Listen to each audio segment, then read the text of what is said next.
人类死后究竟会看到什么？真的有来世吗？是否有天堂和地狱？在此之前，请点击关注、收藏我们的频道，这样就不会错过下一个有趣的视频。接下来我们一起一探究竟。死亡一般分为两种，一种是脑死亡，一种是临床死亡。脑死亡就是脑部区域已经没有了活动迹象，只有生命体征，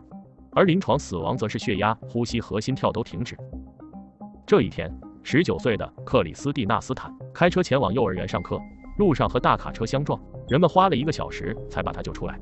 送到医院后不久，他的心脏停止了跳动，几分钟后脑部活动也消失了。医生们都觉得他已经死了，但他的意识却飘到了空中，在2米之外的天花板处看着医生们抢救自己。他能听到医生们的交谈。据临死体验研究员克弗利朗说，初期濒临死亡的人会出现灵魂出窍，当事人能看到周围的事物，并且能听到正在发生的事。克里斯蒂娜感觉自己到了一个陌生地方，但却不清楚是怎么到，就像是做梦，从一个场景突然就到了另一个场景。这个地方很特别，这里芳草清新，充满温暖明亮的光线，就像是天国一样，到处都充满了无法言语的暖意。这里看起来和人间无异，但色彩都明亮友善很多。他光着脚踩在草丛里，地面像是棉花，柔软而温暖。他穿着一件美丽的蓝色长裙，他感到很奇怪，因为自己从来没有这样的裙子。他轻抚草丛，感受着这温暖。他在临死体验中陷得越来越深。这时他听到有人喊他的名字，他望向那个方向，一对老人朝他走来。克里斯蒂娜一眼就认出了他们是已经过世的爷爷奶奶。他只看过他们的照片，因为他们早已经过世了。他们很热情，很慈祥。多数濒临死亡体验者都提到过见过过世的亲人，并且他们一眼就认出对方是自己过世的先祖和家人，有时候甚至是自己从未见过的先祖。克里斯蒂娜意识到自己可能是在天堂，因为人在濒临死亡后通常都能碰到自己的亲人，并且会亲切的互动，尽管可能是没有见过的亲人，而且一些人患重病而过世，但在那里这些人都很健康。除了爷爷奶奶，克里斯蒂娜还在这里碰到了许多人，其中有2个她也认识，在这里很健康，每个人都容光焕发，笑容满面，都很开心快乐，没有烦恼。在医生奋力抢救克里斯蒂娜的时候，她在天堂的遭遇也在发生改变。她开始和身边的人谈论起返回人间的事情，而她的爷爷奶奶告诉她，她的阳寿未尽，还不能死，必须回去完成更重要的人生使命。爷爷奶奶也把她带到了一个制高点，让她看着正在被抢救的自己。虽然她想留在这里，但爷爷奶奶不允许，于是她又飘回了体内。2个小时后手术结束，据医生回忆，中间克里斯蒂娜苏醒过一次，而且还哭了，这点很不寻常，因为通常病人不会哭着醒来。亚历山大的经历就和克里斯蒂娜有很大的区别，他是脑科医生，一天晚上被病魔侵蚀，也有了自己的濒死体验。他回忆道，他走在了一个很宁静的地底下，那里滚烫而黑暗。到这里后，他对人间的记忆一点印象都没有，并且不懂这里的语言和文字，只有单调的机械般的打击声从深深的地下传出来。他感受到有很多又黑又细的根布满四周，但很快亚历山大的经历发生了变化，突然不知从哪里出现了光线的律动，就像是塑料布被撕开一样，慢慢展现在眼前。一瞬间他离开了黑暗，进入了美丽的翠绿山谷，像蝴蝶一样在峡谷中飞行。他听到了歌声，云彩映衬着深蓝色的天空，感受到极度的舒适，到处充斥着神圣而无条件的爱意，并且他感觉自己能在这里学习到了很多东西，但他明白自己不会留在这里。不久后他被现实世界救活，醒来后的他，这段濒死体验影响了他很多年，成为心理阴影。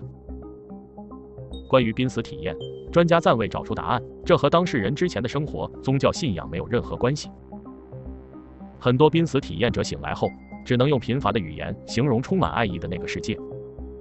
专家解释说，这可能是代表视觉系统被猛烈的激活，这是一种危险的迹象，脑部已经处于非常危险的状态，表明脑部控制意识的开关无法运作的状态，意识和快速眼动睡眠的梦境已经混乱。另外也有一些人说，这是濒死体验者从这一世转移到另外一世的事件。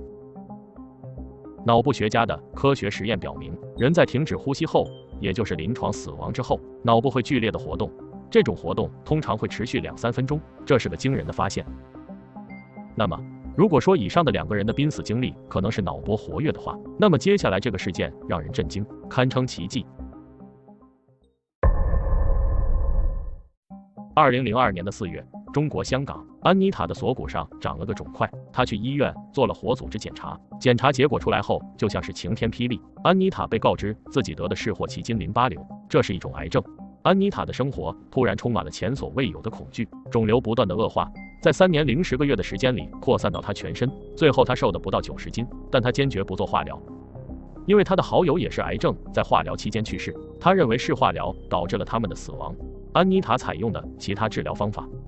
但她的情况变得更糟，她肺部积水，要靠氧气瓶来呼吸，连肌肉也萎缩了。她开始接受自己将要死亡的事，知道她的时间不多了。2006年2月2日早上，安妮塔昏迷不醒，她的丈夫被告知她可能熬不过今晚了。一整晚，安妮塔毫无生气，但她的思维却非常活跃。在安妮塔的临死体验中，她感觉自己跨越了另一个维度。她意识到了病房以外的事情，她清楚地看到了自己的来世，她看到了自己因癌症过世的好友，她对这个好友一直很内疚，因为在她生命的最后几天，安妮塔没有陪在她身边，因为看着她死亡对安妮塔来说实在太痛苦了。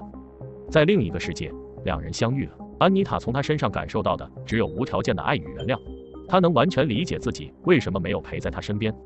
这样让安妮塔感到极大的宽慰。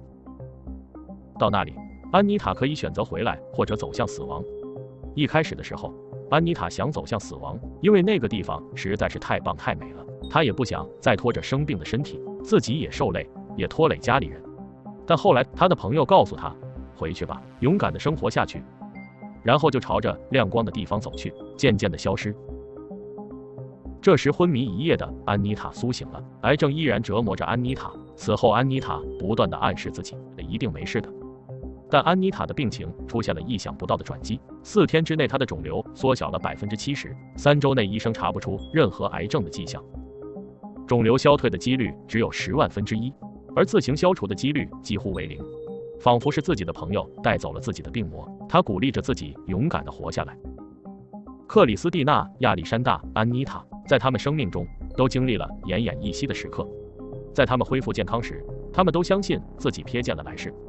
但来世的说法与目前的科学又相悖，这个话题非常的深奥，但又没有任何证据。相信这种濒死体验在科学飞速发展的现在，终有一天会揭开它神秘的面纱。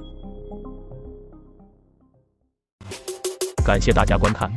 欢迎在评论区说说你的看法。如果觉得我们的视频不错，记得关注我们，你的订阅和关注就是我们继续做下去的动力。长按点赞也能让我们做出更好的视频。在这里真诚的感谢每一位支持我们的朋友，我们下期视频再见。